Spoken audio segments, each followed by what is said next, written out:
नमस्कार दोस्तों, आज का वीडियो है बाबा साहब की बुक जात पात का विनाश के 11वें पॉइंट पर, जिसका नाम है जाति प्रथा सामाजिक बिखराव व बुजदिली का बड़ा कारण। तो शुरू करते हैं। जिन कारणों से हिंदुओं में वृद्धि का आंदोलन संभव नहीं है, वह कारण हिंदुओं में संगठन की भावना पैदा नहीं होने के लिए जिम्मेदार है। संगठन का मूल आधार व भाव यह है कि हिंदुओं के दिमाग से उस भय या कायरता को निकालना है जो बहुत बुरी तरह से हिंदुओं को सिख व मुसलमानों से अलग करती है और जिसके कारण हिंदू को अपनी रक्षा के लिए वीरता के स्थान पर विश्वासघात और चालाकी जैसी घटिया हरकतों के लिए मजबूर कर दिया गया है। स्वाभाविक रूप से सवाल उठता है कि सिख या मुसलमान में वह शक्ति व क्षमता कहां से आती है जो उनको बहादुर और निडर बनाती है। मेरा मानना है कि बेहतर शारीरिक शक्ति, पौष्टिक आहार या व्यायाम के कारण ऐसा नहीं होता। वह शक्ति उस भावना के कारण होती है कि किसी एक सिख को खतरे में देखकर सभी सिख उसकी मदद के लिए पहुंच जाएंगे और किसी मुस्लिम पर हमला होने की दशा में सारे मुसलमान उसकी रक्षा के लिए दौड़ पड़ेंगे। लेकिन किसी भी हिंदू के अंदर यह भावना नहीं होती। हिंदुओं को यह विश्वास ही नहीं होता कि मुश्किल के समय में कोई दूसरा हिंदू उसकी मदद के लिए आगे आएगा। हमेशा अकेलापन महसूस करने की नियति के कारण वह निर्बल ही रहता है। परिणाम स्वरूप असुरक्षा, भय और कायरता से ग्रस्त हिंदू या तो मैदान छोड़कर भाग जाता है या फिर आत्मसमर्पण कर देता है। जबकि ऐसे संकट के समय एक सिख या मुसलमान निडर होकर डटा रहता है, क्योंकि वह जानता है कि हालांकि वह अकेला है, लेकिन लड़ाई में वह अकेला नहीं रहेगा।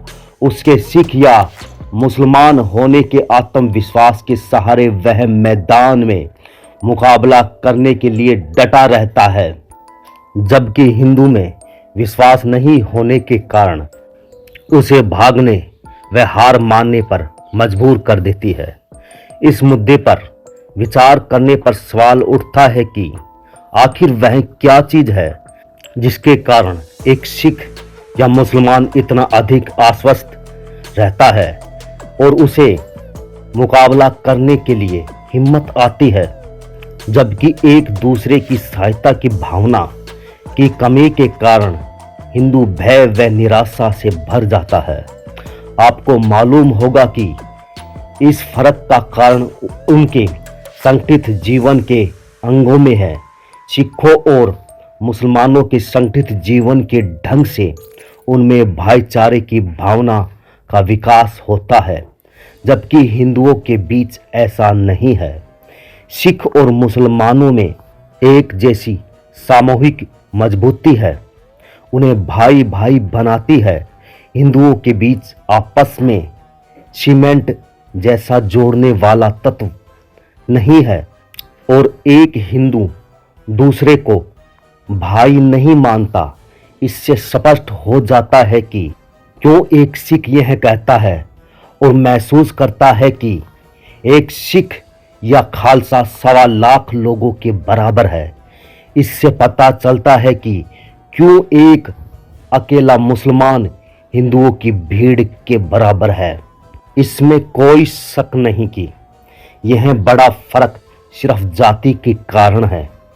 इसलिए जब तक जाति रहेगी, हिंदुओं में संगठन व एकता नहीं हो सकती, और जब तक संगठन नहीं है, हिंदू कमजोर, दब्बू और डरपोक ही बने रहेंगे।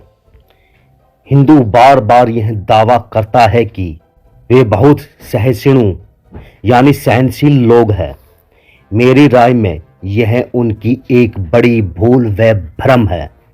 ज़्यादातर अवसरों पर हिंदू सहिष्णु नहीं होते, और यदि कुछ अवसरों पर वह सहनशील होते हैं तो इसलिए कि वे इतने निर्बल कमजोर होते हैं कि विरोध कर ही नहीं पाते हैं या उन्हें विरोध से कोई लेना देना ही नहीं होता है, बिल्कुल उदासीन होते हैं।